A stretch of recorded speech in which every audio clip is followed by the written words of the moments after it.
Have you ever made a decision you instantly regretted, whether it was co-signing a loan, procrastinating, or letting a small lie spiral out of control? Proverbs 6 is packed with practical wisdom to help us avoid these common pitfalls and live with diligence and integrity. Hey, what's up? Welcome back to Rise with Brett. Today is January 6, 2025, and I'm just hanging out here with my girl Trinity. Trinity, say hi, Trinity. Oh, she's scared. She doesn't like the camera. All right. So today we're continuing our journey through the book of Proverbs. Yesterday we explored the importance of faithfulness and guarding our hearts. Today, Proverbs 6 gives us valuable lessons on avoiding financial traps, cultivating a strong work ethic, and living with honesty and humility. Let's jump in. My son, if you have become a guarantor for your neighbor or have given a handshake for a stranger, if you have been ensnared by the words of your mouth or caught by the words of your mouth, then do this, my son, and save yourself. Since you have come into the hand of your neighbor, go, humble yourself and be urgent with your neighbor to free yourself. Give no sleep to your eyes, nor slumber to your eyelids. Save yourself like a gazelle from the hunter's hand, and like a bird from the hand of the fowler. Go to the ant, you lazy one, observe its ways and be wise, which having no chief, officer, or ruler, prepares its food in the summer and gathers its provision in harvest. How long will you lie down, you lazy one? When will you arise from your sleep? A little sleep, a little slumber, a little folding of the hands to rest. Then your poverty will come in like a drifter, and your need like an armed man. A worthless person, a wicked man, is one who walks with a perverse mouth, who winks with his eyes, who signals with his feet, who points with his fingers, who, with perversion in his heart, continually divides evil, who spreads strife. Therefore, his disaster will come suddenly. Instantly, he will be broken, and there will be no healing.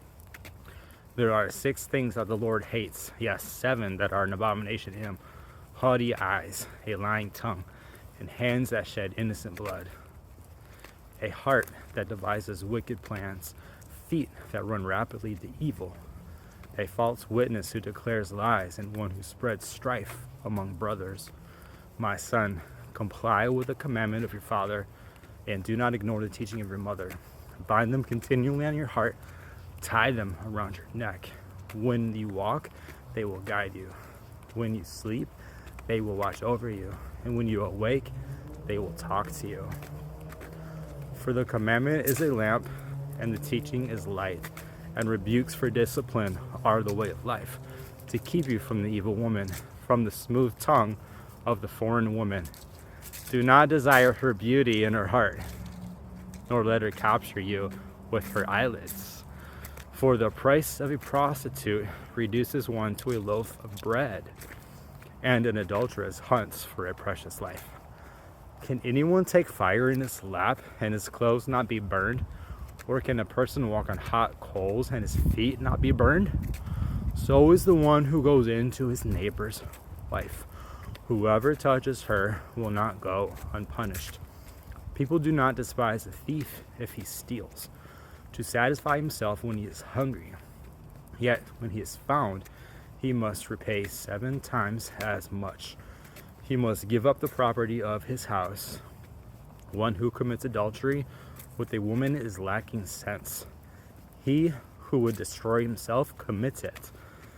He will find wounds and disgrace, and his shame will not be removed. For jealousy enrages a man, and he will not have compassion on the day of vengeance. He will not accept any settlement, nor will he be satisfied, though you make it a large gift. All right, that was a mouthful, huh? This chapter gives us wisdom for many aspects of life. It begins with a warning about unwise financial commitments, like co-signing a loan, and urges us to act quickly to free ourselves from these traps. Then it highlights the importance of diligence by pointing to the ant as an example of hard work and preparation. We also see a strong warning against dishonesty and division in verses 16 through 19, where Solomon lists 6 things the Lord hates, including pride, lies, and creating strife. Finally, the chapter concludes with a serious caution against adultery, emphasizing its devastating consequences for individuals and families. So how can we apply Proverbs 6 to our lives? Number 1, be wise with finances. Avoid unwise commitments and handle money with discernment. After all, the money isn't yours. We are just God's money managers. Number 2, cultivate diligence. Learn from the ant, be proactive, work hard, and prepare for the future. Live with integrity. Guard your words and actions, staying far from pride, dishonesty, and divisiveness. Flee temptation. Protect yourself and your relationships by avoiding situations that lead to sin. Thank you for joining me and Trinity on Rise with Brett. Proverbs 6 reminds us to make wise decisions, stay diligent, and live with integrity. What stood out to you in this chapter? Let me know in the comments below. If this video encouraged you, don't forget to like, subscribe, and smash that notification bell so you don't miss tomorrow's video on Proverbs chapter 7. Together we'll continue to grow in wisdom and live lives that honor God. See you tomorrow. Say bye, Trinity.